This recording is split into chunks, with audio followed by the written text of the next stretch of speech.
Hi guys, good morning. Ito ako ngayon, nagbaba ako ng transmission at ito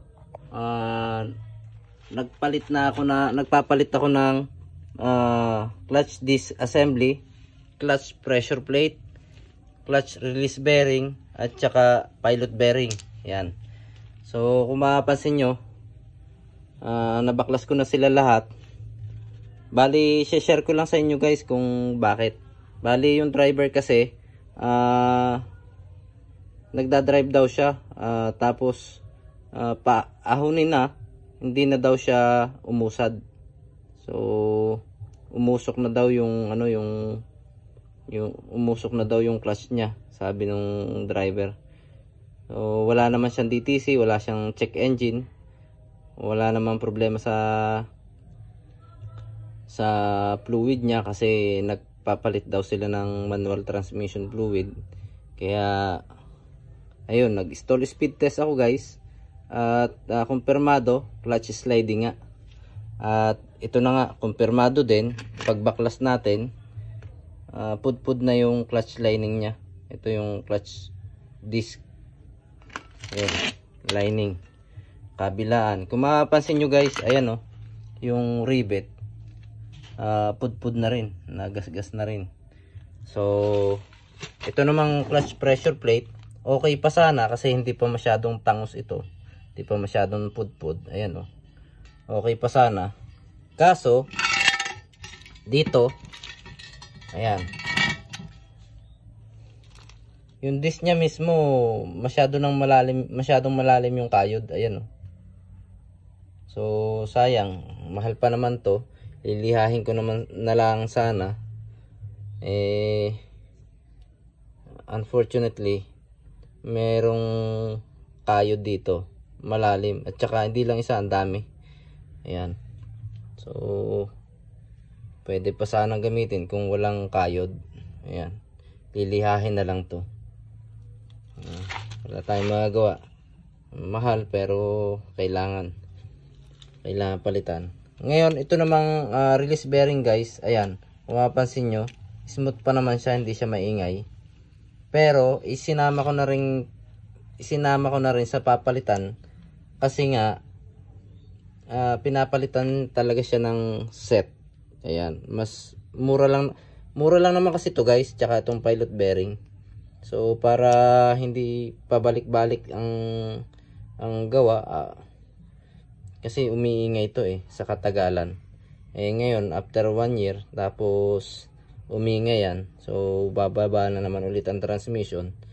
So mas mabuti kung papalitan na natin yung mga bearing na yan, kasi kadalasan umiingay yan Okay, so guys, ang procedure nga pala ng pagbabaklas at pagkakabit nitong set ng clutch, mechanical clutch natin na manual clutch, ay i-share ko sa inyo one by one. Mabilisan lang to guys kasi nagmamadali yung may-ari, kailangan matapos ngayong araw na to. So mabilisan lang to guys. So una nyong gagawin, ipapark nyo muna itong sasakyan sa level na parking area. Yan, tulad nito, ayan. Okay, Toyota Hilux guys, ito Toyota Hilux 3.0. Okay, pagka na-park nyo na guys, ayan, make sure na naka-neutral yung shifting lever nyo. Ayan, nabaklas ko na kasi ang transmission guys pero yung shifting lever nyo nandito at kailangan naka-neutral. Isagad nyo na yung handbrake nyo guys para hindi gumalaw yung sasakyan. Okay, neutral. Syempre mas maganda kung naka-straight yung gulong nyo. Okay, tulad nito, ayan. So yung steering wheel nyo naka-center. Next, syempre mas maganda kahit na mataas tong sasakyan na to, mas maganda kung may jack nyo. Tulad nito, ayan, naka-center jack na siya. Ayan, center jack, tapos meron pa akong dalawang jack stand sa magkabilang gilid. So safe na tayo dyan. Okay, at next, yung negative terminal ng battery nyo guys, kailangan tanggal, kasi kahit negative terminal ng battery lang guys, kasi mag-disconnect kayo ng ng mga sensor, ng transmission, at saka especially yung starter motor, live yun. Medyo delikado kung hindi kayo mag-disconnect ng negative terminal ng battery. So next yung gagawin kapag na-eject nyo na, ayun, wala na yung disconnected na yung negative terminal na battery, pwede na kayo magbaklas ng mga sensor dyan. Ayan, mga sensor, tsaka yung mga cables na sa gabal, na clip kasi yung mga kable na yan, yung mga wires. So tatanggalin yun. Sunod, tanggalin nyo na rin tong clutch sleeve. Ito yung clutch sleeve. Yan, tanggalin nyo na yan. Sunod yung starter motor.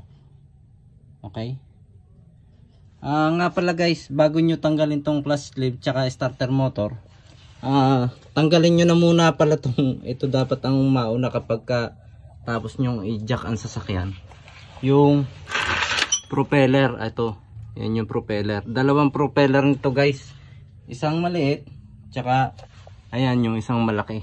Pagkatanggal nyo yan, magtanggal na kayo ng sensor, mga cable, para mas maluwag.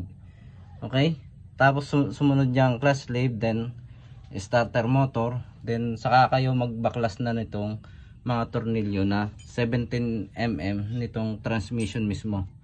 Okay, ayan, ako lang mag-isang nagbaba niyan guys, para-paraan na lang. Medyo malaki, mahirap, pero kaya naman, diskarte na lang. So sunod, pag mag-iiwan kayo guys ng kahit dalawa lang na 17mm ng tornilyo ng transmission, para hindi naman siya kaagad bumagsak. Pero kailangan luwagan nyo na rin para hindi kayo mahirapan pagka tinatanggal nyo ng transmission. Then tanggalin nyo na yung mounting, yung ito cross member ang tawag nila dyan. Ayan, nakalagay yan dito. Ayan, ito nakalagay yan dito. Bali parang pinakasalo siya ng transmission, doon din nakamount. Okay, pag natanggal nyo na yun, syempre nakaabang yung jack nyo para hindi bumagsak yung transmission. Pag natanggal nyo, tanggalin nyo na yung bolt dito, yung dalawang 17mm na iniwan nyo, then pwede nyo nang hatakin patras itong transmission. So bibitaw na yan. Okay,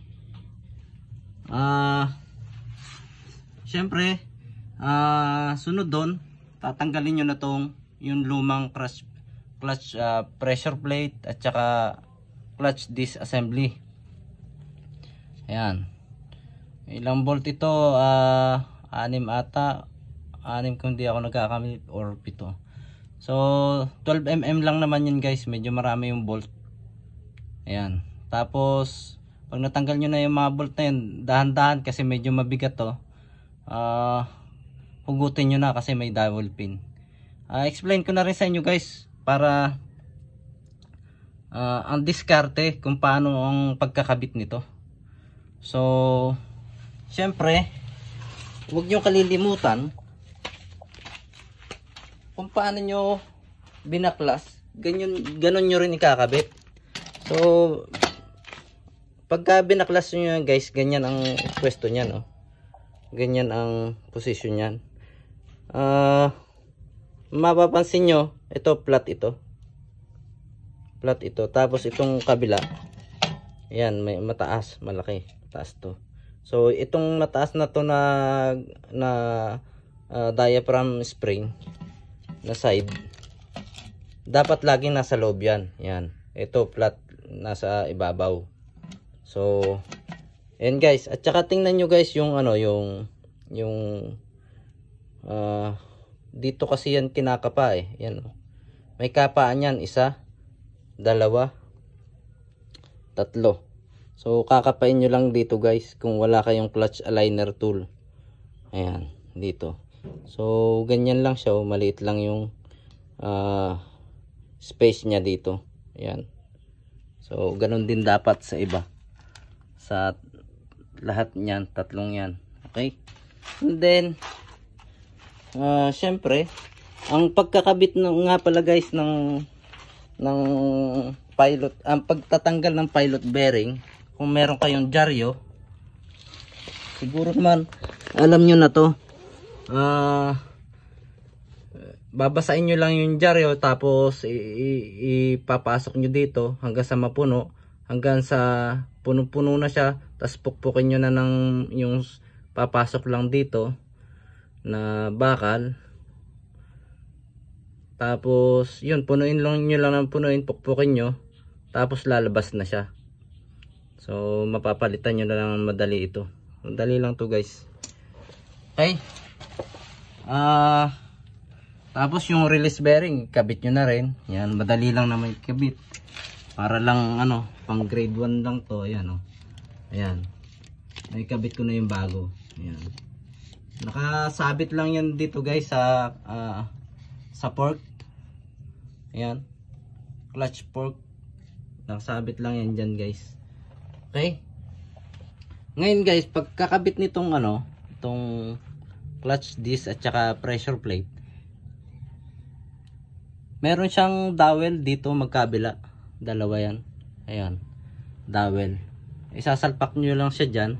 And then, nasa na yung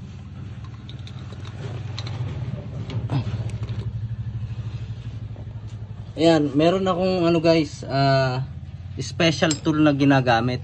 Ito yung clutch aligner. Yan, special tool ito. Itong dulo na to ipapasok nyo sa